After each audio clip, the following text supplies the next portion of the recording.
Ben, écoutez, comme les anglophones disent, it's a tough act to follow.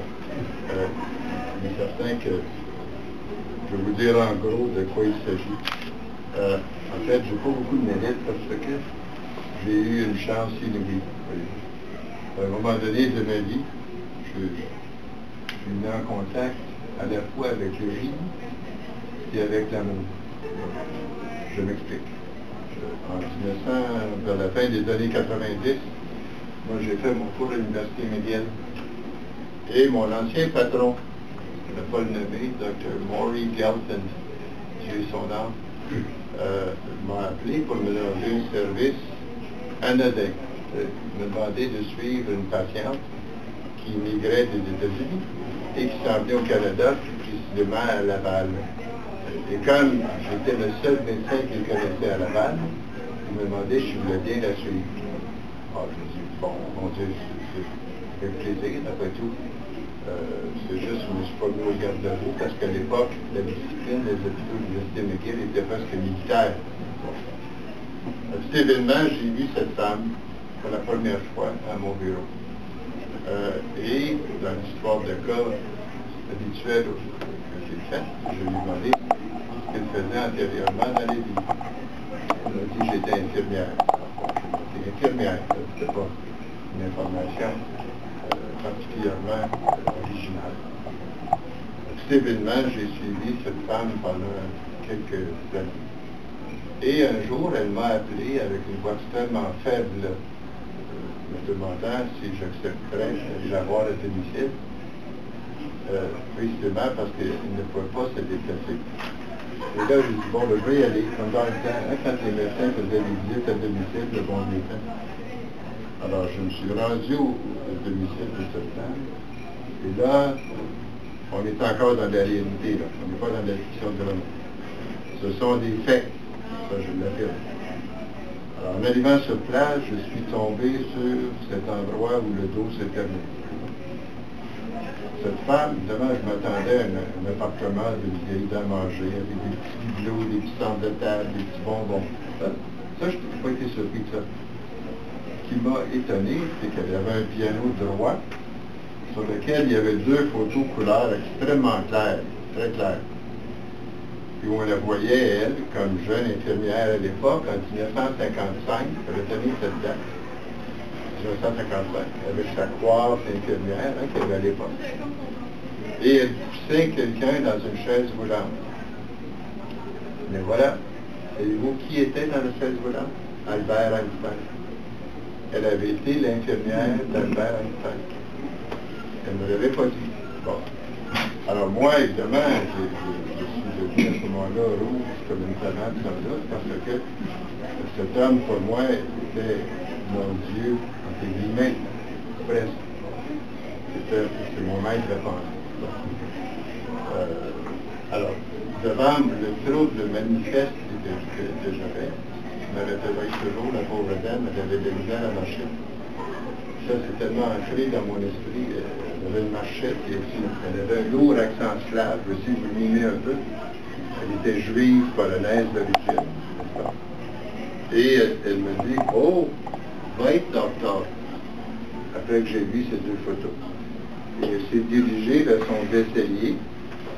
Elle a sorti un vieux coffre, qui m'avait l'air d'un coffre à bijoux de femme. À côté, je me rappelle, il y avait un velours vert sali. De l'autre côté, une peinture jouée. Cet événement, j'étais perplexe. Je me suis dit, voyons, est-ce qu'elle veut me donner des bijoux? Jamais je vais prendre des bijoux d'une vieille madame pour une visite à domicile. À cet événement, on s'est assis à la table à salle à dîner et elle a ouvert le coffre. Et il y avait quelques cossins de bijoux, effectivement. Mais c'est pas pour ça qu'elle voulait me le montrer. Le coffre était plein de papier jauni, entouré avec des rubans, manuscrits de la main de qui vous savez. Là, je vous dis, et c'est pas du sentimentalisme, j'ai pleuré. J'étais effondré. C'est comme si j'avais, comme je vous le disais au tout début, pour la première fois de ma vie, comme palpé de Jésus. Et parmi les documents qu'elle m'a montrés, elle ne me les a pas tous montrés. Il y avait entre autres un article d'Albert Camus dans le journal Le Combat, un article que Camus avait rédigé suite à la première explosion nucléaire, un article dans lequel Albert Camus, en français, vous allez comprendre l'importance de ça, dénonçait cette horreur mécanique d'une civilisation atteignant des sommets de barbarisme. Bon. Et Einstein, qui comprenait peu le français, avait pris la peine d'annoter la réaction d'Albert Camus. Bon. Il fallait le faire. Elle m'a montré aussi des feuilles éparses de notes qu'il avait rédigées. Bon. Cet événement, et c'est là qu'intervient mon roman. Ça m'a donné l'idée de ce roman. Et le rachat, c'est quoi? C'est que cet infirmière m'a tellement parlé de l'intériorité d'Albert Einstein que j'ai perçu des dimensions, outre le grand savant et E égale MC2 que tout le monde connaît, absolument inédites. Par exemple, Einstein était un homme extrêmement préoccupé par l'Holocauste atomique. Le tribunal populaire l'avait, en quelque sorte, affublé de la responsabilité de cette horreur. Il n'en est rien.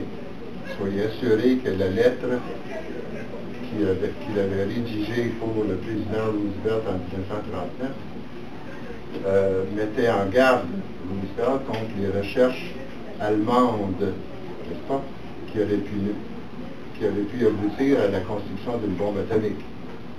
Soit, c'est sa crédibilité qui a fait que le président Roosevelt a investi des millions à l'époque dans le projet Manhattan, qui a conduit malheureusement à Hiroshima et Nagasaki. Bon. Mais en dernière analyse, on ne peut reprocher à Einstein cet holocauste atomique, au même titre qu'on ne reproche pas à Alfred Nobel d'avoir inventé la dynamite. Et si les gens se sont pété la gueule avec la dynamite, ce n'est pas de la faute de M. Nobel.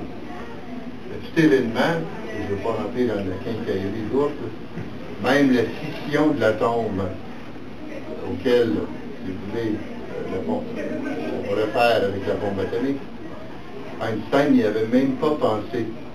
Et il a eu le mérite intellectuel d'affirmer que c'était Enrico Fermi et Léo Szilard, après coup, qui avaient pensé à cette utilisation de l'atome afin de donner une source d'énergie renouvelable. Bon. Alors l'idée du rachat, le titre de roman, ben, c'est ça. Là, on sort de la réalité, on rentre vraiment dans la fiction. Moi, j'ai imaginé qu'Einstein voulait se racheter vis-à-vis de l'humanité, de cette responsabilité vis-à-vis de l'Holocauste atomique. Et pour ça, il a proposé une deuxième équation. Tout le monde connaît E égale MC2.